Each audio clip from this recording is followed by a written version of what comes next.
Hello guys, कैसे हो आप सब। आज मैं इस मांगा का चैप्टर 19 हिंदी में एक्सप्लेन करने वाली हूँ। तो फिर स्टार्ट करते हैं। कहानी की शुरुआत में वह इंस्पेक्टर कहता है, देखिए बच्चे कार के अंदर है। उसके बाद हमें दूसरा सीन दिखाया जाता है जहाँ पर मेन कैरेक्टर घर पहुँचता है। घर को देखते हुए वह कहने लगता है, मैं अंदर नहीं जाना चाहता।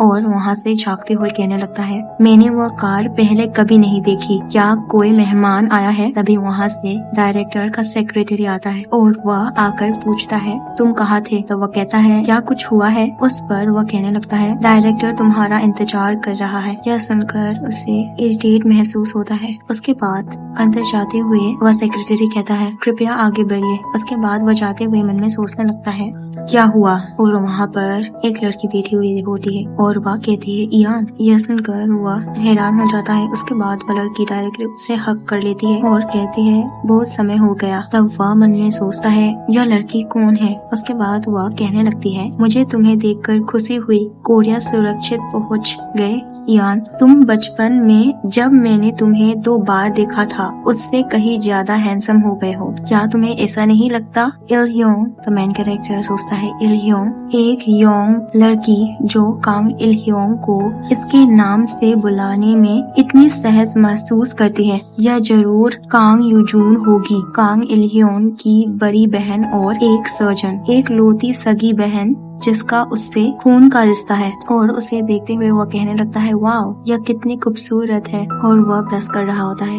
वहाँ पर हमें कांग इलह्योंग को गुस्से में दिखाई देता है और वह गुस्से से मेन कैरेक्टर की तरफ देखता है। उसे देखकर मेन कैरेक्टर बाहर से तो हंस रहा होता है, लेकिन अंदर से वह सोचने लगता है, क्या यह इस तरह बर्ताव क्यों कर रहा है। उसके बाद वह कहती है, इयान आओ यहाँ आके बैठो। तो वह हंसते हुए ठीक है कहता है और डायरेक्टर को देखता है जो आग बबूला हो रहा होता है। उसे देखकर मन में सोचता है, वह मुझे इस तरह क्यों घूर रहा है। उसके बाद वह कहने लगती है, ओ माय गॉड तुम कितने बड़े हो गए हो। क्या तुम्हें याद है जब हम बहुत समय पहले टोक्यो में मिले थे। तो मेन कैरेक्टर कहता है, नहीं पता। इस पर वह कहने लगती है, शायद इसीलिए क्योंकि तुम तब बहुत छोटे थे। जब भी तुम नखरे दिखाते थे तो कांग इलह्योंग की टांग से चिपक जाते थे। यह सुनकर वह कहता है, मैं बहुत रोता था क्योंकि डायरेक्टर कांग मुझे मारते थे। और मन में सोचता है, यह एक खतरनाक स्थिति है, मैं यहाँ से जाना चाहता हूँ। और वह कहने लगती है, मैंने भी यही सुना था। बचपन से ही उसकी ट्विस्टेड पर्सनालिटी है और जैसा कि तुमने ध्यान दिया होगा, ऐसा नहीं है कि वह अब ज्यादा बदला है। इसलिए कृपया उसके साथ थोड़ा समझदारी से पेश आओ। यह सुनकर मेन कैरेक्टर कहता है, कोई बात नहीं, वे मेरे साथ अच्छा व्यवहार करते हैं। तो वह कहने लगती है, वह मेरा छोटा भाई है, इसीलिए मैं उसे अच्छी तरह जानती हूँ। अगर वह बदमाशी कर रहा हो तो तुम्हें उसका पक्ष लेने की जरूरत नहीं है। आमतौर पर ऐसी स्थिति में बहन उनकी तरफदारी करती और कहती कि तुम्हें बस उसे और जानने की जरूरत है, लेकिन मैं खुद को ऐसा कहने के लिए तैयार नहीं कर सकती। यह सब सुनकर वह मन में सोचने लगता है, वह कांग इलह्योंग के ठीक सामने इतनी ईमानदारी हो रही है, मुझे यह लड़की पसंद आई। यह कहके वह हंस पड़ता है और कांग इलह्योंग को देखता है जो कि उसे ही घूरे जा रहा होता है। और उसे देखकर मन में सोचता है, क्या इसे क्या हुआ है। तभी डायरेक्टर कहने लगता है, अगर तुम्हारा काम यहाँ खत्म हो गया हो तो तुम्हें निकल जाना चाहिए और तुम्हें देर हो रही है। यह सब सुनकर वह कहती है, देखा यह कितना बदमाश है। और वहाँ से उठकर कहने लगती है, तो फिर मैं तुमसे कल मिलती हूँ। यह सुनकर मेन कैरेक्टर कहता है, हाँ रुको, कल। तब वह कहती है, हमारे पिताजी ने तुम्हें हमारे साथ डिनर पर बुलाया है, पूरा परिवार एक साथ मिलने वाला है, तुम और डायरेक्टर कांग को बस तय समय पर पहुंचना है। यह सुनकर वह मन में सोचने लगता है, मैं सोच रहा हूँ कि उनमें से किसने हमें कांग इलह्योंग को मारने की सुपारी दी थी। क्या हमें उनसे मिलने के बाद इसका अंदाजा लगा पाऊंगा। उसके बाद वह जाते हुए कहने लगती है, अब मैं चलती हूँ।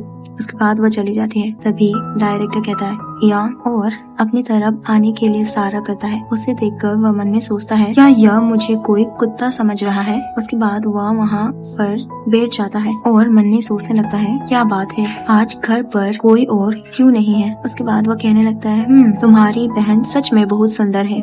इस पर वह कहने लगता है, तुम कहाँ थे। तो वह कहता है, मैं तो बस तुम्हारे भाई के साथ बाहर मजाक कर रहा था। तब डायरेक्टर कहता है, कई लोगों के मुताबिक तुम वहाँ पर नहीं थे। तो वह कहने लगता है, वहाँ कुछ देर रहने के बाद मैंने थोड़ा बाहर जाने और अकेले घूमने का फैसला किया। यह सुनकर डायरेक्टर कहता है, किसी तरह जगह के सामने 2 गार्ड वाली कार को चकमा दिया। तब मेन कैरेक्टर इनोसेंट होकर कहने लगता है, पर एक कार हमारा पीछा कर रहा था, मैंने तो देखा भी नहीं था। क्या आपने उन्हें काम पर रखा था मिस्टर डायरेक्टर। और एक्टिंग करते हुए कहने लगता है, मिस्टर डायरेक्टर, मैं यहाँ बस वेकेशन पर आया हूँ। मैं अब तक अपनी पढ़ाई पर बहुत ध्यान दे रहा था। मैं यहाँ अपना तनाव दूर करने और कुछ मजाक करने आया था, लेकिन लगता है कि आप मुझे अपनी मर्जी से घूमने फिरने भी नहीं देना चाहते। मुझे लगता है कि यह कुछ ज्यादा ही हो रहा है। तब डायरेक्टर कुछ नहीं कह पाता। उसे देखकर मेन कैरेक्टर मन में सोचता है, तो फिर अब आप क्या करने वाले हो। जैक यान आपके लिए एक इम्पोर्टेंट मेहमान है ना, वरना आप उस पर इतना कंट्रोल करने की कोशिश नहीं कर रहे होते। तब डायरेक्टर कहता है, तुम सही कह रहे हो, मैं कुछ ज्यादा ही आगे बढ़ गया था, मैं माफी मांगता हूँ। तुम भी एक समझदार इंसान हो, मुझे इतनी आसानी से तुम्हारा पीछा नहीं करना चाहिए था। अगर तुम दोबारा बाहर जाओगे तो मुझे ज्यादा ऐतराज नहीं होगा। यह सुनकर वो एक्साइटेड हो जाता है और कुछ कहने ही वाला होता है कि डायरेक्टर बीच में टोककर कहने लगता है, लेकिन तुम अकेले बाहर नहीं जा सकते। मैं तुम्हें आजादी से घूमने की मंजूरी तभी दूंगा जब तुम्हारे साथ 1 या 2 लोग और हो। इस पर उसका चेहरा उतर जाता है और कहता है, मैं कोई माइनर नहीं हूँ। तब डायरेक्टर कहने लगता है, तुम नहीं हो, लेकिन जब तक तुम यहाँ हो तुम्हारी सुरक्षा की जिम्मेदारी मेरी है। मैंने तुम्हारे दादाजी से वादा भी किया है, यह तुम्हारी सुरक्षा के लिए नहीं है, यह ज्यादा मेरी अपनी सुरक्षा के लिए है, तो यह ठीक होना चाहिए, है ना। यहीं पर यह एपिसोड खत्म हो जाता है। अगर आपको मेरा यह हिंदी एक्सप्लेनेशन वीडियो अच्छा लगे तो लाइक, सब्सक्राइब और कमेंट कीजिएगा। Thank you for watching, bye.